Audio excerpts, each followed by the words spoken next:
So we're just about at 10 o'clock now, so I think we'll get started. Want to be mindful of everyone's time. Thank you so much to everyone who's joining us on this digital roundtable today. As some of you can see who have participated in the past, we're using Zoom webinar today. So there's a few different features that I'll quickly explain to you, before we jump in and get started. At the bottom of your screen, you'll see that we've muted everybody, but that you'll have a chat box and a Q&A box. We've received quite a few questions in advance, which we're gonna try to invite you to come on and ask yourselves. But if you do have a question that comes up while we're naturally running the session, please feel free to drop it either in the chat box. You can send it to me, you can send it to the whole group, or feel free to put it into the question and answer box. Either way, we're monitoring both, so we can see your questions there. Let's kick it off. Thank you again, everyone, for joining us. We're talking about a really, really interesting topic today, something that has sort of existed for some time, but now is even more relevant now more than ever, and that's this idea of Phygital and the blending the physical components of our events with the digital realities for our events moving forward. We have a wonderful group of panelists with us. And before I kind of turn it over to them to introduce themselves, my name is Bailey. For those of you who don't know me, I'm the president and co-founder of Redstone, along with Carly, who's on our panel today. Really excited to be joining all of you and talking about such an important topic. We are recording the session, so if you missed something or if you have a colleague that wasn't able to attend, this will be up on our website within the next couple of days, so you can take a look at it there. I'm going to pass the torch over to the panelists to introduce themselves and to give a bit of their background so you can understand why we have such a awesome group of people with such unique perspectives. So just to kick it off, Danny, I'll pass it over to you. Sure. Thanks, guys. Nice to be here with Redstone. And it was super funny, Bailey, because I was just remembering the panel that we were on together. I just found a clip of it. So it's very cool how everyone gets connected. Nice to be here. I am the co-founder of City Mobiles. We are a platform that connects, celebrates, and educates all types of entrepreneurs to inspire great leaders. So yeah, that's a little bit about me. And I'm also the co-founder of Stratus Events, Inc. And I'll tell you a little bit more about that once we jump into our discussion. Awesome. Thanks so much. We also have Daryl here with us. Daryl, if you could tell us a little bit about yourself and your background. Absolutely. Good morning. And thank you so much for the opportunity to dress up today, because I haven't worn a blazer in 2 months. So this is where I'm really in my element. So I'm the Daryl Andre, the business development manager with Brand Boulevard, and we are a branded merchandise company, or as many like to call us, swag gurus. So we really help companies tell their story through the use of quality branded merchandise. And we've been working in the events world forever, so we truly understand what event planners need, or what anyone really needs when it comes to swag. We work in all industries, so it's regardless of what company you work for, our team is really strong with finding solutions to make it just perfect and create that client experience. Okay, awesome. And something we haven't done before, where Carly and I are both participants in a panel. Carly is participating today as a panelist. Carly has her digital events strategy certificate and has had it for since 2016. So sort of has been prepared for this new digital world for some time, but I'll let her kind of introduce herself. I could talk about Carly forever, but I'll let her introduce herself. Thank you. Well, you took the words right out of my mouth. That was my intro. Good morning, everyone. For those of you who don't know me, I'm Carly Silverstein, and I'm the co-founder along with Bailey of Redstone Agency. And as she mentioned, I'm participating in our own event as a panelist because I think I bring a little bit of a different perspective, having gone through the PCMA, the Professional Convention Management Association's digital event certification program about 4 or 5 years ago at this point.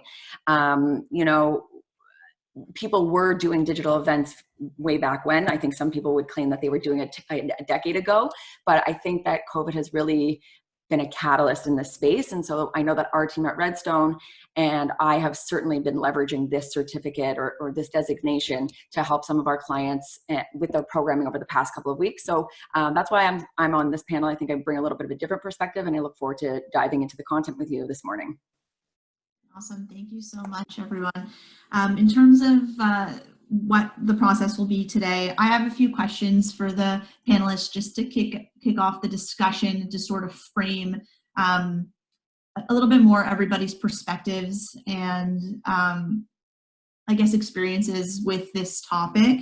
And then I want to open the floor for questions from participants. So we did receive a ton of questions. I've sort of put them into some semi-topic categories, and I'll call on you. I'm going to take a look through the attendee list. I'll call on you to ask your question, when it comes up. So if you did submit one, please feel free to share it on your own. And if you don't feel comfortable, I'm happy to share it for you. Again, if you have more questions that come up through the discussion, please feel free to send them to all of us or to me through the question and answer box or through the chat box. So to kick it off, this question's for you, Danny. The digital space is saturated right now. There's so much digital content out there. What is your company doing with your brand to remain relevant to your community? First of all, it's such a good question. And I want to start off by saying that every market everywhere is saturated. Like the fact that we have millions and millions of people on planet Earth and everyone is in these different industries, but there are so many people within your industry. Like if you just think about your industry as is, there are so many competitors and so many people doing similar things to you, but you have your unique value, right? So I think that translates really well into the digital space because yes, it's a bit oversaturated and yes, there's a lot going on, but you have 26 participants on this call. So you're obviously Redstone providing a value to those people. So I think that first of all, you have to look at what your unique value is as a company and kind of package whatever you're doing online in a really, really different way. I was talking to you guys, to the panelists yesterday about, the different ways you can package this type of thing, right? So this is packaged as a digital roundtable, right? And then for us, for City Moguls, we have started doing these two, we call them powerhouse webinars with expert entrepreneurs every month. And so that's how we packaged it because we feel that we're doing a very, very impactful, powerful webinar only twice a month with a really, really great entrepreneur. And so we've kind of packaged it that way. But essentially, we're all really doing similar things. We just have our unique twist on it. So I think if people can start finding what their unique value is and kind of putting a little bit of their own spin on it, I think there's space for everyone online right now. Mm-hmm. And that sort of leads us into my first question for Carly, which gets a little bit more specific from that. And we both mentioned that you have your digital event strategist certificate. Can you tell us about some of the unique events or programs or activities you've seen over the past couple of months that have brought this more physical component to the digital event space? For sure. So back to your intro where you said what this term Phygital means. So it's basically this buzzword or this made up, hybrid word of both physical and digital. And it's basically the concept where we marry both of these concepts, our online selves or our online brand image and offline in the physical world. So I think we're talking about using Phygital to connect online and offline worlds to allow for, I want to say, for a better or more all-encompassing experience. It's not just one or just the other. And, again, COVID kind of was the catalyst to bring this to light and make this more relevant now than ever. Danny, you mentioned that human beings, all over the world and that everything is saturated. I think we have to go back to basics. Like human beings, we are hardwired to need connection, to need community, and to feel a sense of belonging. I'm thinking back to, Intro to Psych, the Maslow's hierarchy of needs, where it's just the reality of us as human. Our human nature requires that. We crave that. Even as introverts, we crave that connection. And so we have to think about, mass gatherings have been limited worldwide over the past few months, but there's still ways that we can bridge that gap in a meaningful, impactful way. So I'll just be a little bit vulnerable here for a second. How many of you get excited when your doorbell rings these days because it's a new package, it's something exciting? You know, it's not, mail is no longer just a bill. It's another way that you can go and interact with a human being, the mail person, or that box of whatever, groceries or Amazon or whatever. No? Anyone? No, I got a bunch of hands up. Okay, awesome. I'm not alone. So thank you for being vulnerable and honest this morning. So, you know, that's bringing joy to my days, that those packages and that doorbell ringing and coming to the door and seeing my package there. And I bring that up because that's something that's physical. It's something we're still able to receive. While I might have to Lysol that box or the contents of whatever it is that I'm receiving, that's something physical, and that's something that's connecting me to the outside world. So in thinking about all of that, some of the things that we have been doing with our clients and that we've seen over the past, call it 2 months, they range in impact, in cost, and in ease and availability to implementation. So I'll run through a few examples here, and Danny and Daryl, if you have things to add to this, please jump in at any time. But we've been helping our clients with bridging this physical and digital world in a very simple way, which is, you know, reimagining what the attendee swag bag is. So, you know, you usually go to a conference, trade show, or an event, and you get this reusable bag that's branded with a ton of stuff inside. You know, it can be anything from printed materials to the most usable, practical item right now. So we've been helping some of our clients to, you know, still create these and send them out pre-event so that people can have that connection. Maybe included in that bag is like a headband or a t-shirt that everyone can wear when they're attending and immersing themselves in the digital experience, and build that sense of community. So that's a simple example. And on the flip side, we've also been helping our clients execute the swag bag in a completely 100% virtual way, whether it's through, you know, promos, discount codes, other offers like that could happen entirely virtual.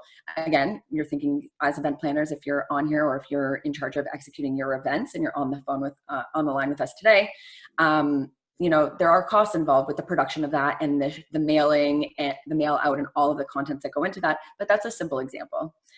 Something else that I think I would like to highlight here is entertainment. So we're working with a client currently where we're going to have a live mixologist live.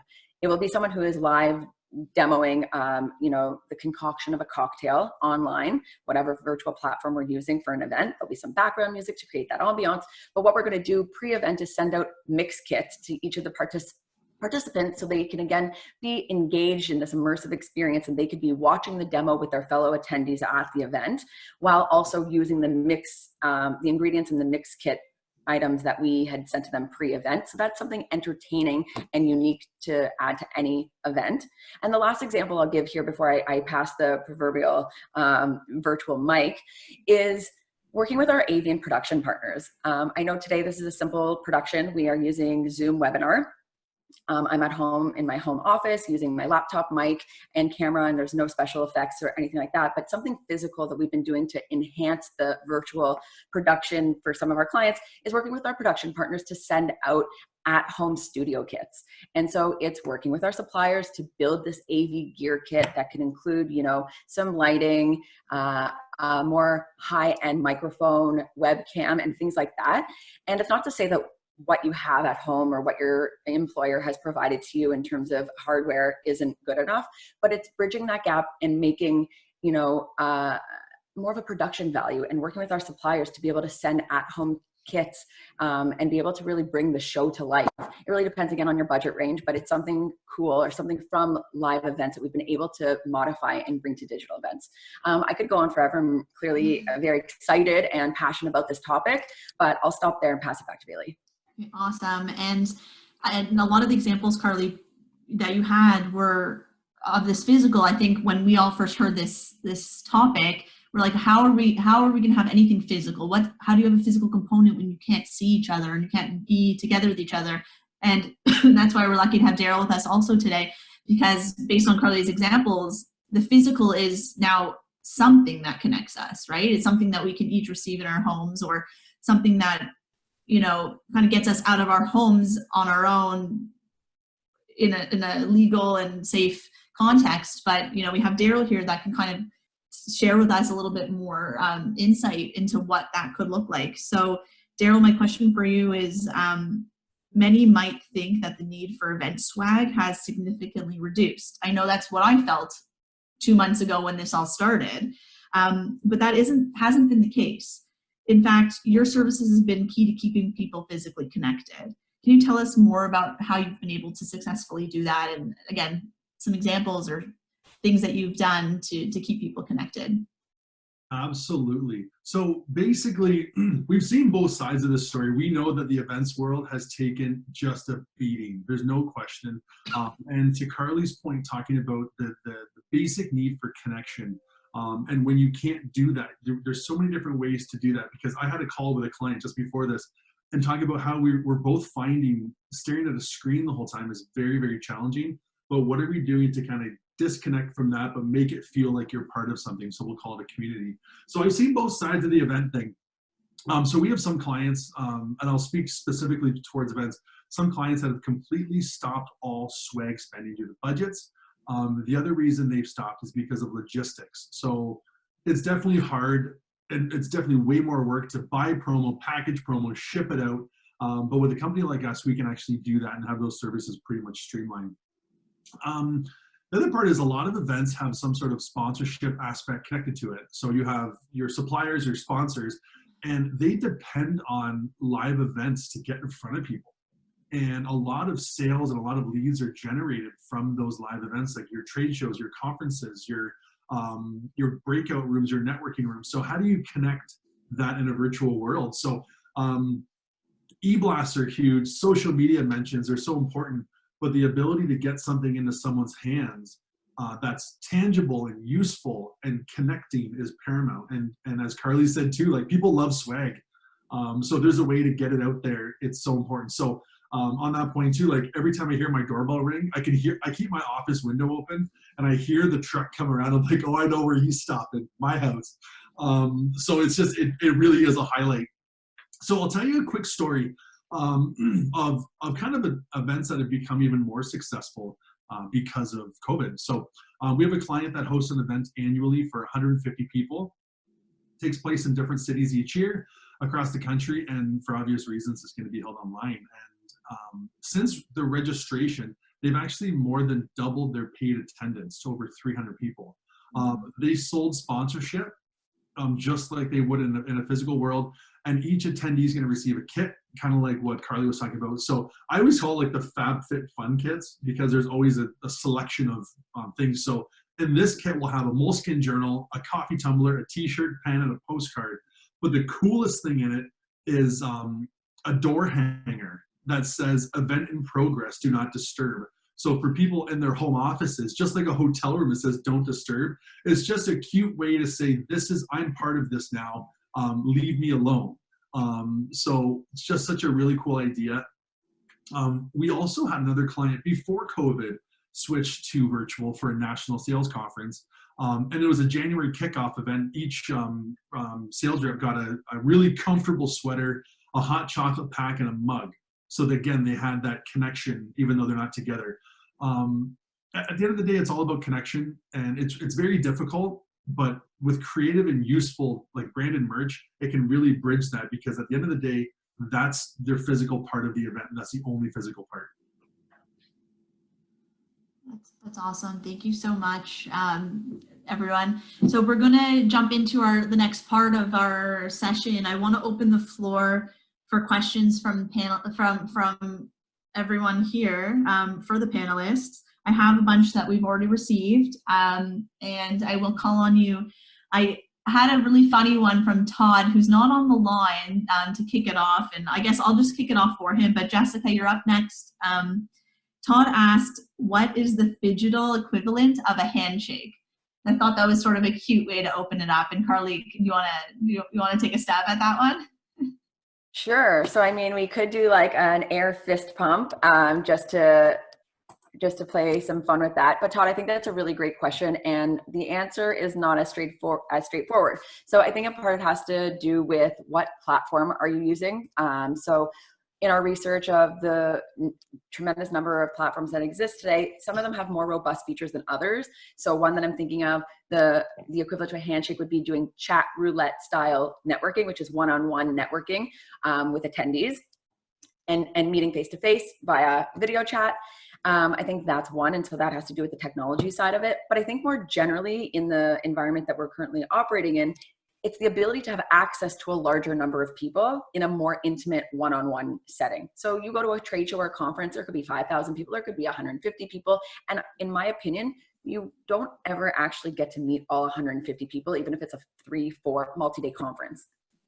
You're simply there, you know who you know, you might meet a few people and shake hands with them. But I always think that you're meeting them on the surface. Hi, nice to meet you, the handshake, the exchange of cards, and then, you know, it's more hands off from there. But I think that what this online world is allowing for more intimate, meaningful relationships being developed, because, you know, you're at your home office, so people can see into my home, which is a personal space, which is an opportunity you probably didn't have when you met them on the show floor previously or in that conference room.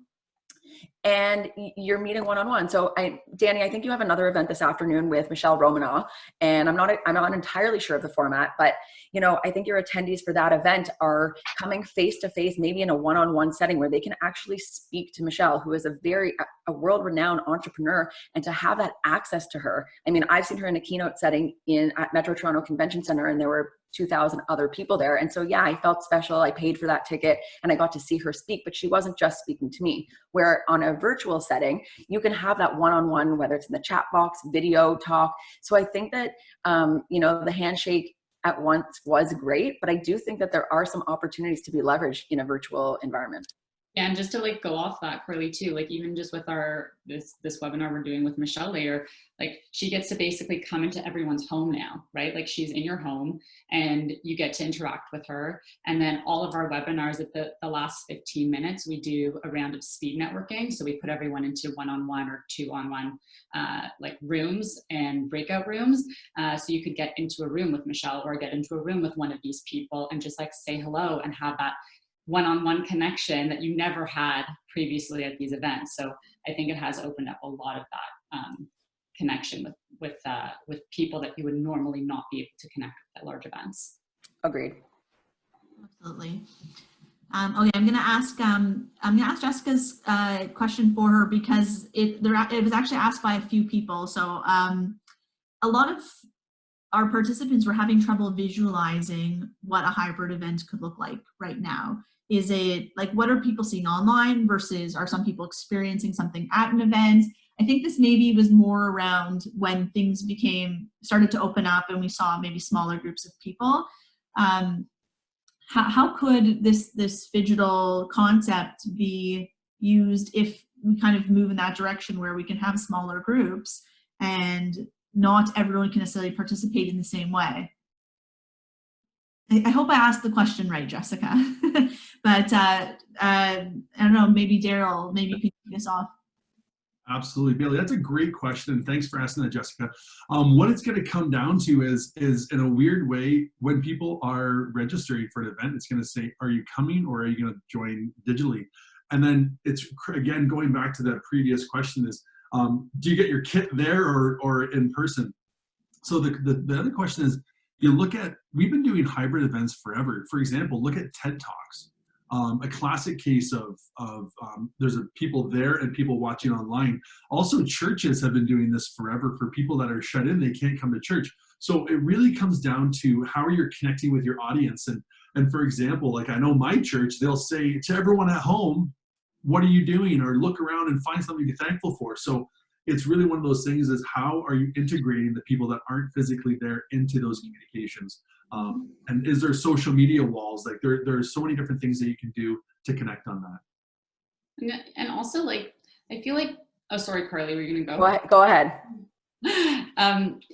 Just to even take a step back, like in-person events aren't happening right now and anytime soon. So like, I think there's so many opportunities to be creative as well. And like why aren't we thinking also about like marketing as a way to connect with people, right? And social media is another way to connect with people. Like it doesn't necessarily need to be online digital events. Like it doesn't necessarily mean you need to see people. Like I connect with so many people on social just with messaging and commenting and sharing links and resources. So like getting creative with like all of your lead generation and having those personal relationships and connections with people online. Like that will also help you for when the events do come back around eventually, because you've already connected with so many different people in a really, really tangible, like authentic way. And you're just like chatting with people that are already in your network, right? So I think like almost taking a step back and like using this time to think about lead generation and marketing as another platform for you to connect with people. I just want to jump in and add. So Jess, I've actually, as you know, attended your event for many, many years. So to visualize what a hybrid event could look like, it could be a very small in-person event where you still would have your keynote session, your panel discussions and all of that, but there would be a more robust film or production crew. And in your pre-event training with the speakers and the moderator, you would make sure to build in the knowledge and awareness that there is a remote audience. And so when you're speaking to the people who are maybe the 20 or 50 people that would be sitting in the theater style seating, watching live and physically on premises, you're also now broadcasting to a larger virtual or remote audience. And it's about small things like the MC or the moderator making sure to make eye contact with the camera as well as with the live audience. It's making sure that you're pulling questions from the remote audience, similar to what we're doing today, but also in person, having that real mic and the mic runner go up into the people who are physically in the room. So I think it adds an element of you're kind of planning two events simultaneously. You have to think about the end user. So who's in the room there, but what's the experience of the person who's watching from their couch in Saskatoon and wanting to still get the value of content that the CNA produces. And if you want to chat more specifically, you can call me after.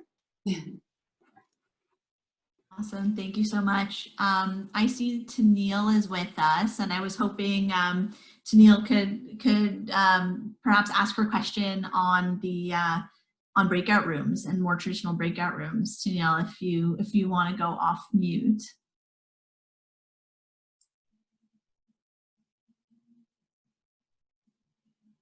The question was just in regards to, obviously there's breakout room formats that are available through various online platforms.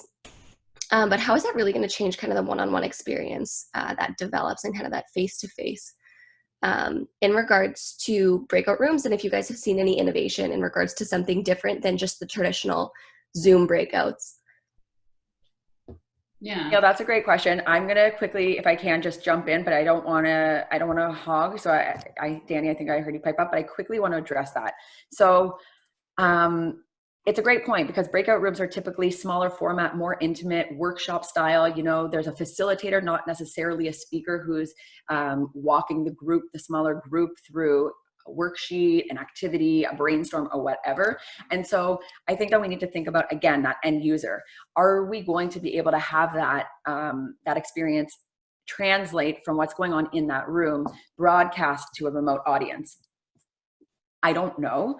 It's definitely possible. You could train the facilitator to make sure that they're running the group through, okay, now everybody break off and have this discussion for 10 minutes. Here's a worksheet. I mean, we could send it digitally to the remote participant. We could make sure that the facilitator looks to the camera, says the same instruction and makes them feel like the instructions are going, translating in the same manner. So that's kind of on the production and more logistical aspect from the planning side of things. But I think there's other types of content that could be used in a hybrid type of format when we're able to meet in person, but maybe not in such large numbers. So an example would be, what if we had content that was, exclusive to the remote audience? So while the breakout sessions are going, concurrent sessions are happening. I'll use the MCCC again as an example. At the facility itself, what kind of session could we be broadcasting to the remote audience? And maybe it's on demand so that people who are tuning in can, access it at their leisure. But another thing that we could do that's not necessarily consumable in the physical world or in the physical iteration of the event, what if we had an on-premises studio? So, I'd be the host possibly, camera crew and me, we now are interviewing an exclusive interview with the keynote speaker who just did a live address. And while the remote audience may have had access to that keynote session, they're now getting a one-on-one back and forth opportunity to watch this live stream of the in-studio opportunity and more of an intimate. And so that would be exclusive content that could happen while the breakouts are happening in person, but exclusive content being broadcast to a virtual audience. So I think there's some creative ways that we can still give value to those who have paid and able to be on premises, but those that are also watching remote from their wherever. Danny, did you have anything to add to that? Because I know that's something that you guys are, like you said before, really focusing on with your sessions is to have that breakout opportunity, making it more exclusive. Yeah, I mean, I was just going to bring up, I mean, for context, City Mogul started as like a one event company. So we ran this large runway show that celebrated the top 20 entrepreneurs in the GTA for charity. And what grew out of that event after doing it for so many years was really, we realized we were growing this platform and hub of entrepreneurs and wanted to really get them connecting. And it's super funny because, you know, if COVID hadn't happened, we would have just kept running our events, which are incredible and it's great. But COVID has really pushed us to actually get our entrepreneurs in our community actually connecting and relationship building. So 2 weeks into COVID, we decided to launch an initiative called Mogul Cruise, which we were going to launch later this year in person. So we were really pushed to do this digitally because of the pandemic. So Mogul Cruise is essentially peer-to-peer meetups with entrepreneurs from various industries in small, intimate groups led by an expert facilitator. So we spent time training people who have a coaching background to really moderate these sessions. So it's a 5-week program. Now with this, you meet with the same group of people every week. So there's an element of accountability to the other people who are in your crew, and you can just keep doing this as a networking opportunity and a support and a resource throughout the entire year. So it's almost like using whatever we had in our database before and like whatever we had in our back pocket and kind of just like transferring that to make it more tangible online. And I think like the best part about it is you get to just be in a room with like 5 or 6 people, and that connection that you have is so much more powerful than meeting like 40, 50 people exchanging cards at an event, right? So that's exactly why we do these breakout rooms at the ends of our webinars, because yes, like it's cool that all of us are on this right now, but now I want to connect and meet with more people and hear about what other people are doing now. So I think that like there's really creative ways that you can bring people together and think almost like think big, but think small groups. Mm-hmm. Thank you, Tennille, and thank you, everyone. Want to bring it's interesting. I had divided everything into groups, but we're starting to talk about engagement and engaging people, which was the exact next topic I wanted to cover. We had some really good questions. Not everyone is with us right now, but we have a really good question that was if the panelists could share some tips and tricks for keeping your participants engaged. I think this is something that a lot of people are feeling, that engagement with so much screen time and so much everything on the computer and digital, and like, how do you keep people engaged? It's going to be a different type of challenge. Whereas before you could kind of get out into the audience and talk to people. And what are some tips and tricks that you have or have seen over the past couple of months for keeping engagement? There was one tip that I've seen, and it was actually in the middle of a webinar. They took a break and they paused it for 10 minutes and they said, do a stretch, go refill your coffee or your water. And it was just allowed you to mentally step out and then come back in. And I think obviously for the case of today, this is short, but some webinars are hours long. And it's like, when can I get out of this? And just knowing that there's a break point is just, I find a lot of comfort in that. Mm-hmm.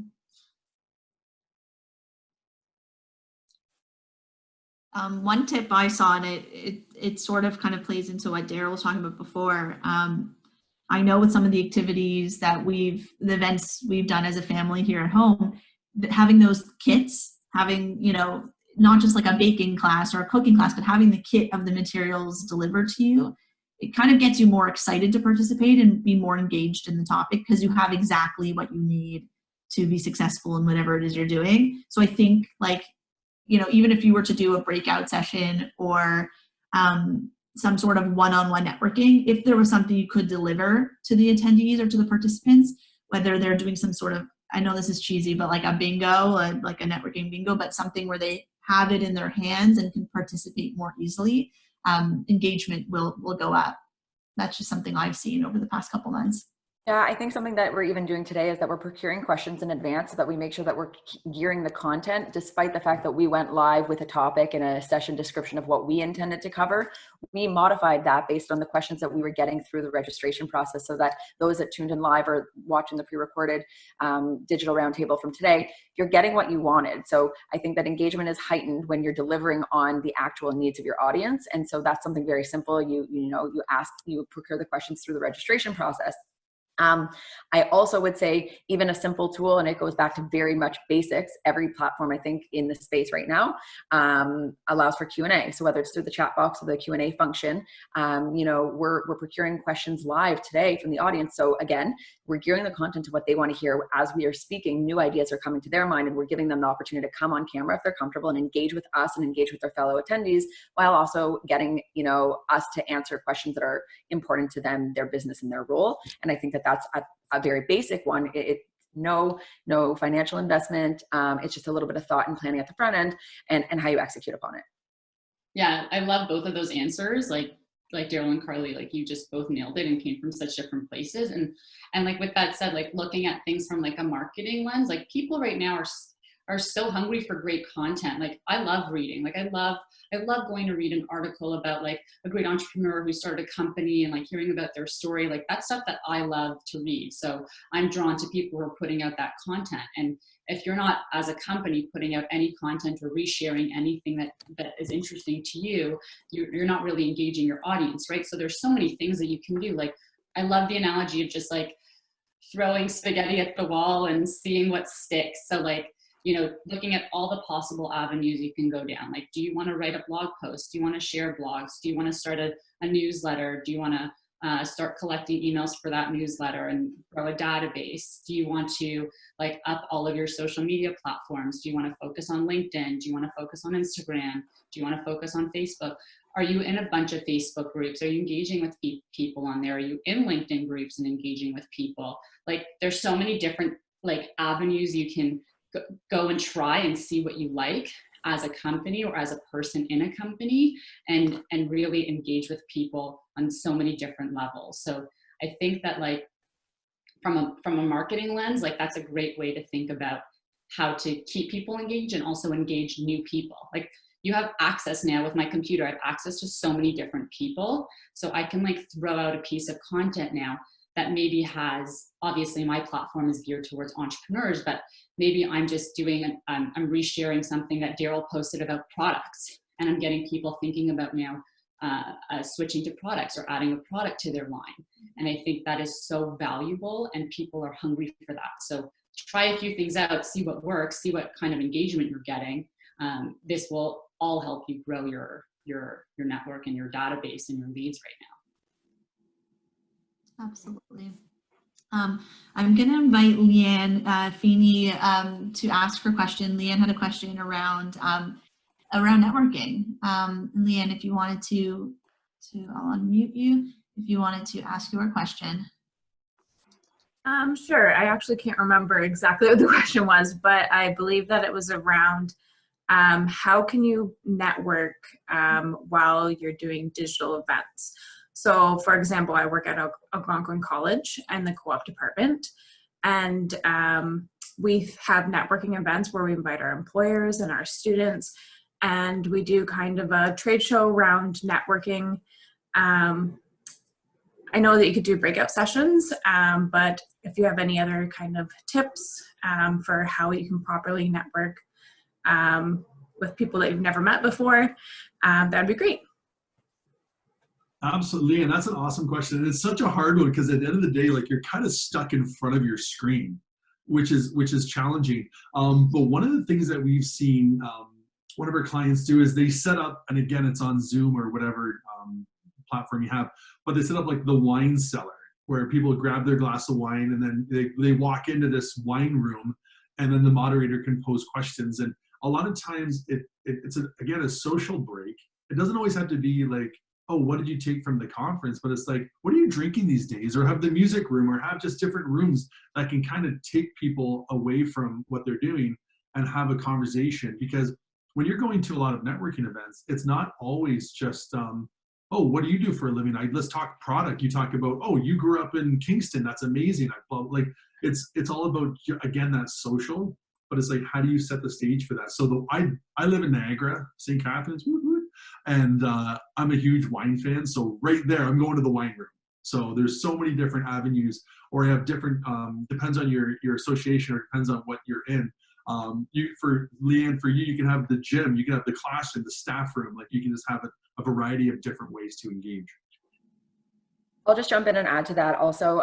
Those are amazing ones, and I think we've seen a lot of that for sure. It's, you know, bringing people together to network in more of a small group based on interest. But back to the technology and some platform options with robust features, there are ones that allow for one-on-one networking amongst the attendees themselves. I've mentioned, I think in an earlier comment, about like a chat roulette style. So there is a platform, many, that would allow you to just, as the event organizer, you could put parameters around how the process works. But basically it allows one-on-one video networking with people. Maybe it's your sponsors to, maybe it's user groups. So for you, maybe it's students with employers, and those are the only two stakeholder groups that can connect with one another during this session, and you want them to talk for 90 seconds, or maybe it's 5 minutes, or whatever that time parameter is. You have, as the event organizer, some capability to manage that, and then people would cycle through in a roulette style to have a one-on-one networking. And if you're on the trade or consumer show side, there's ones where there's exhibitor booths or sponsor booths or virtual spaces where you can have that same kind of one-on-one video chat, similar to how we are right now, with the end purchaser of your goods and services, and have this connection. So you're networking, and as a dealer or a seller, you can tell them about your product, and I can ask questions which might lead to a sale or a network, a relationship forming. So again, back to the technology piece, there are capabilities out there, and then just thinking through the logistics of how you want to set it up. Yeah, and like both, all of that, I'm like learning so much from you guys too. These are such good ideas. Like I hope people are taking notes. Like I have like all my notes from you guys right now. This is awesome. But like, being recorded, you can listen to it again. I didn't need to take notes. No, but just like what both of you are saying, like whatever you guys are doing out there, like whether you're selling a service or a product, I have to say, like, you know, whatever you're doing or whatever you're selling, if you don't want to buy or buy your own product or buy your own service currently in COVID, you need to make a change. Like that's just it. Like if you're selling a service for $300 right now, and you're like, I wouldn't buy this service myself right now. Like I wouldn't be able to afford this service. You need to change something, because then you're going to go to all these like online networking events and whatever. You're not going to be able to sell what you're selling because you don't believe in your product or service anymore.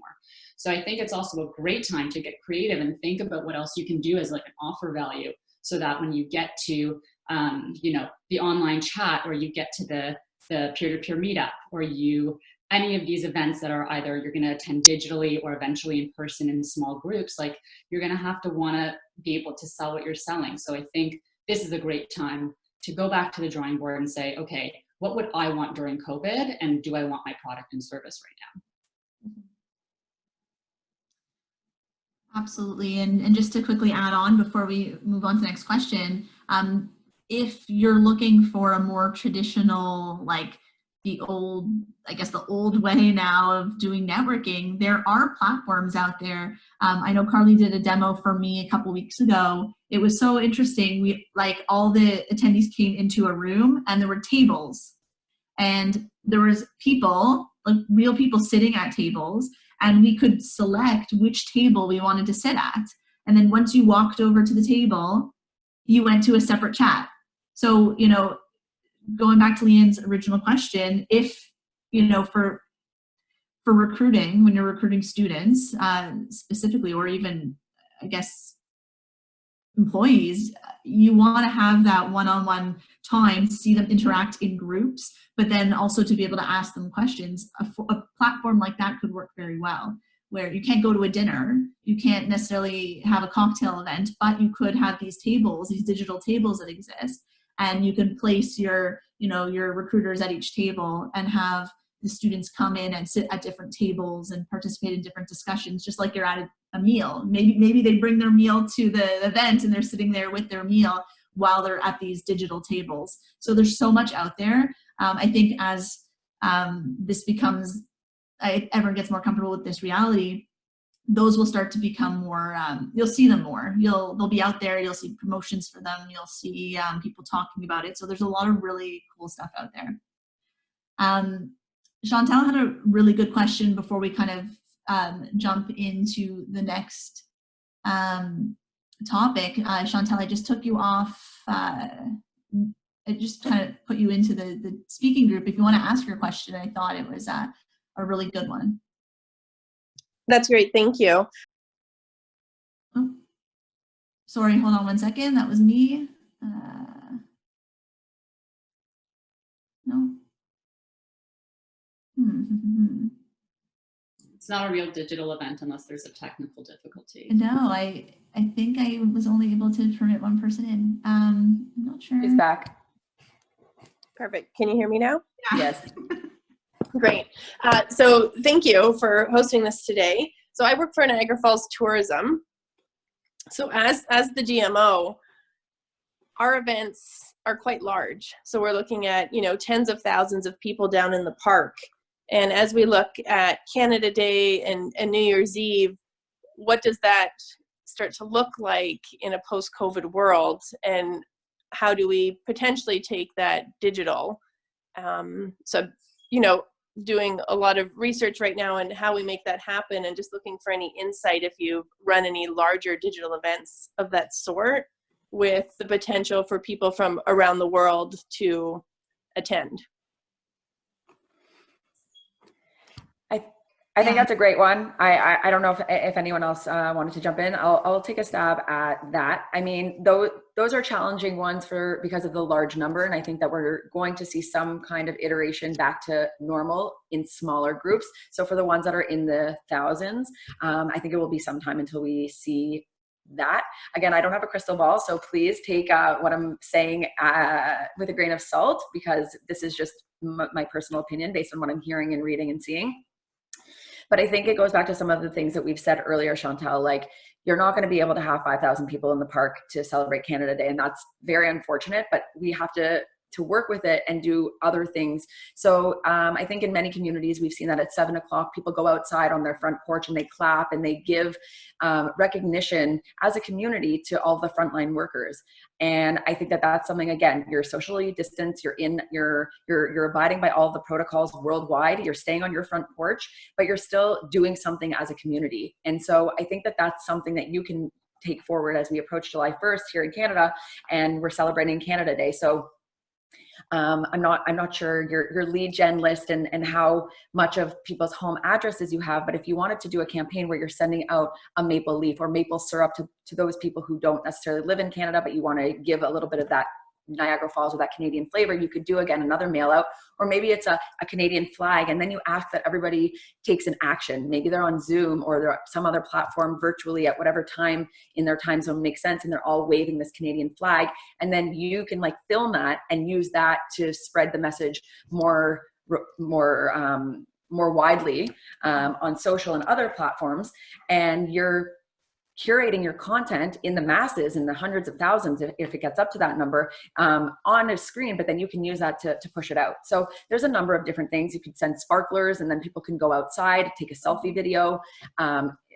It's being creative, right? And it's trying to create community and showcase the Canadian flavor, the Niagara region, and it's just rethinking what that is and getting the community to help you build that content, because people they want to be part of something, but they also are more motivated to take the action if it's something that they can fill a selfie or they're going to contribute to your end product. People like to be the center of attention. I think you just nailed it, Carly. Chantal, I'm a sucker for a great campaign. I love campaigns, and I think that you have so much at your home that you can really tap into right now to really get creative. I just attended like a YouTube, it was a YouTube event, I guess. They shared a YouTube link, and they produced, like, it was Pink Pearl Canada, it was a charity event. They were supposed to do it in person. They flipped it online. Everyone, you know, got this YouTube link. And I think for you, like, incorporating what Carly just said, like, you could, if people are getting tickets or, you know, whatever to your event, you can send them something physical in the mail that they have for that event. So when they, so they have something now that they want to, you know, utilize while they're watching the live event. And I love that with Pink Pearl, they did like, they had like a montage video that they showed. So you really felt like you were at the event. There was a host, there was a co-host, there was a lot of things that, like, I really liked about it, and I did it from the comfort of my home. So yeah, I do think there are things that we're going to just have to get creative with. And I think you have a lot, like Niagara spots, so much. Like, let's chat after this. Like, I want to brainstorm with you. This is cool. Yeah, and Chantel, first off, hi, how are you? Second off, Danny and Carly, loved your points. I think too is that we can understand that people will pay for things too. So instead of just saying, how are we going to get people to, we have to send things to people.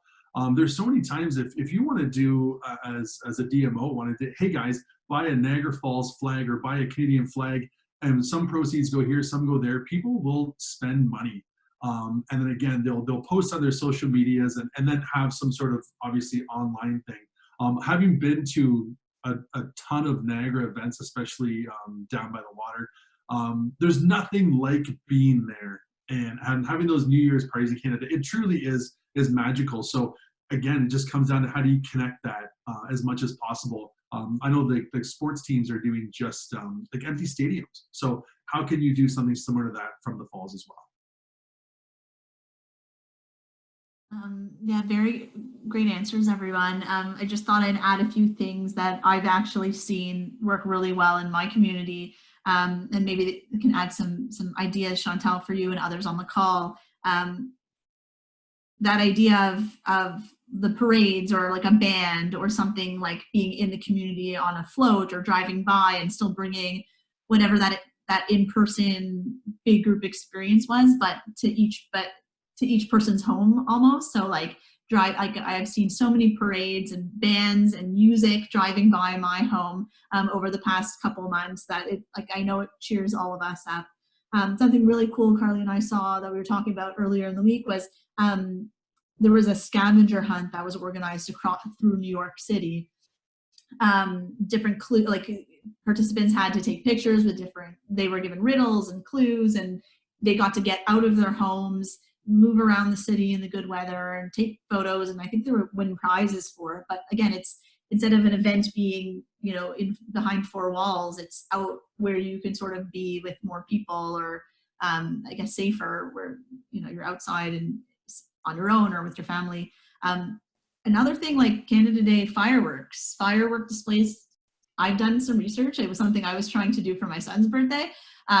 Firework displays are still going on. They're still allowed, perhaps making sure different communities can see it, or different people from different, you know, north facing, south facing, instead of having one over, you know, like Table Rock or over the falls where they maybe normally are in Niagara Falls. They could be in different points, different parks, get permits, and everyone from their balconies, from their porches, can still enjoy Canada Day just from a distance. So a lot of things that can still be done for these holidays, a lot of really cool things. I want to move on to the next topic because we're almost out of time, and just, I guess we have one person, Michelle, here who had the question on pricing. I think before we kind of wrap up, a lot of people have been wondering, okay, things aren't physical, things aren't in person anymore. Is some of the value lost? How should we be charging for these digital events? What's the value proposition? So Michelle, if you want to come off mute, you had a question on the topic, the pricing. Yeah, hi, can you hear me? Yeah. Oh, perfect, sorry. I forgot that I asked that question, actually. Yeah, I am, we are now going through the process. We had to cancel our August show, and we're now looking at digital options. We know there's a lot of platforms out there, but pricing, we just can't wrap our head around pricing. Obviously, We're not going to be charging the same amount per square footage that we would in a physical event. So how do we monetize digital events at this time when you cannot be asking people to spend exorbitant amounts of funds when nobody has been able to earn a living for the past 10 weeks? So I wondered if you had any insights into that.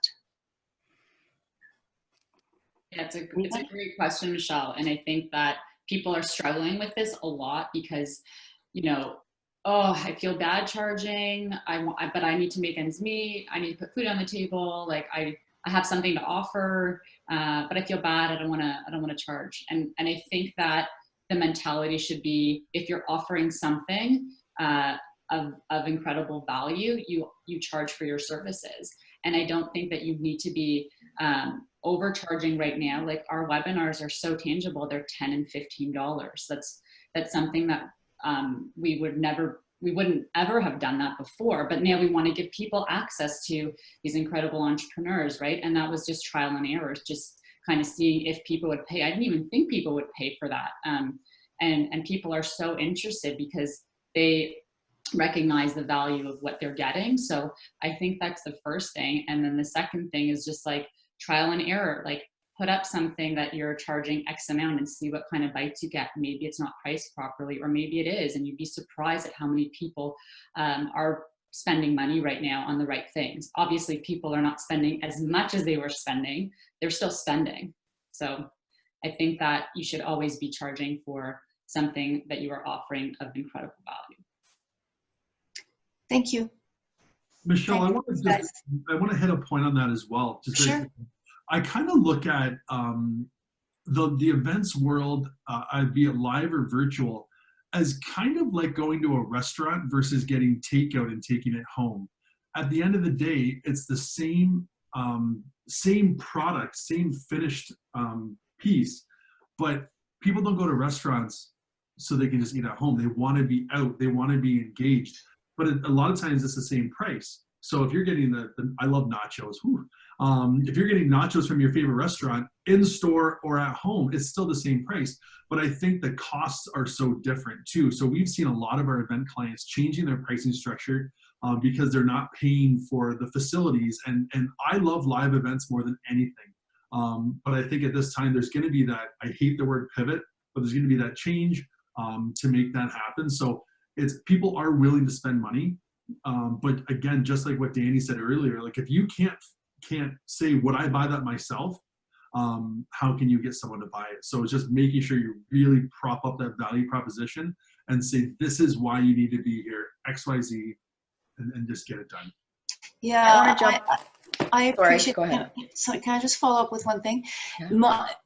Our show is in the fashion world and it's very tactile, and that's what I'm struggling with at this point. And I'm not expecting you guys to have that answer specifically, but our world is very tactile. It's very touchy and feely, and we know that we have to move on to an online platform probably for the next year. So that's just where our head is at right now. We are doing webinars. We are engaging our association in a big way, actually, and it's been going very well. But when it comes to our actual trade show and having to deal with, our show is so visual, it's just going to be really hard to wrap our heads around that, and monetizing a virtual event. Anyways, I appreciate your insights, guys. Great job. Thank you. Thanks. I have a few comments on that. Michelle, I know how to reach out to you and we can have a chat after this, but more generally around the virtual event pricing strategy, I just want to make two really quick points because I think that we got this question from more people than just yourself, is what's our value proposition in this virtual world? And with so much saturation, how are we pricing? Where there's sponsors and exhibitor components, I think you need to have an honest conversation with your sponsors and exhibitors to see what is their sentiment around all of this. So Michelle, in your instance, it's very tactile, fashion industry. It might be, a disposable income type of tie to pricing. So I'm not speaking specifically to you, but to other trade and consumer shows. we've had these conversations with some clients, and I was very surprised with those that said, yeah, we're all over this. We are so excited to take advantage or to leverage the situation that we're in. And we actually were able to make more money in a virtual setting than in person. The reason, or one contributing factor, is that you have more shelf life. Like, this is now going to be recorded and we're choosing to give it away for free, but you could repackage the recording and send it, repackage it with membership, with purchase. Like, we can make bundled packaging, but also the shelf life of this content now is forever. Like, the live event happens once. And back to Daryl, your point, I love live events, face-to-face, that human connection. I'm a people person through and through, so I'm not supporting virtual only. But in today's environment where this is the reality that we're living in, you need to have an honest and transparent and upfront conversation with those people who are the financial, lifeline to your organization, and find a way that aligns with what they're doing in their organization right now. And you'd be surprised with what you might hear back. And again, this recording, we can send it to so many people, and the shelf life is just, that has a value. So finding that value and packaging it appropriately, I think there are a tremendous amount of revenue streams that could come from this. I know we're out of time, and I'm mindful of that. Bailey, back to you. Okay, great. I think this has been a great discussion. I want to, quickly close it up. Thank all our panelists for being with us. And for all your contributions. And I think this was a great discussion. Michelle, I'll just sort of wrap the discussion off by saying, the things that we thought people didn't want or wouldn't want, or like there's no way people would pay for that, it's changing. We have a client who owns the boat show, and in a million years, they would never thought you could do a digital boat show. Like, people want to see a boat. It's like driving a car and buying a new car. They want to drive. They want to see it. They want to get on it. I was talking to somebody here that was fixing something in my house, and I was, we were just talking, and I was talking about this digital boat show. It's like, I would go to a digital boat show. I need a boat, regardless of what's going on. If I can't go and see it, if I can't go to the show and walk around on the show floor, I'm going to go to a digital boat show. So we don't know. We don't know what people's appetites are going to be for things as this continues. And I think just, pulling people, having an open mind, and just seeing what's out there in terms of platforms, we could really, it's the new normal, right? We could really get creative. So again, thank you to our panelists. Thank you to all our participants. If you want to reach out to anyone, we have a slide up. You can see their organizations. You can reach out. We can provide contact information. Reach out to myself or Carly if you have any questions on all the digital options or Phygital options that are out there. And have a great Friday and a great weekend, everyone. Thanks so much for having us, guys. Thanks, Bailey. Thanks, Carly, for having us. Bye-bye.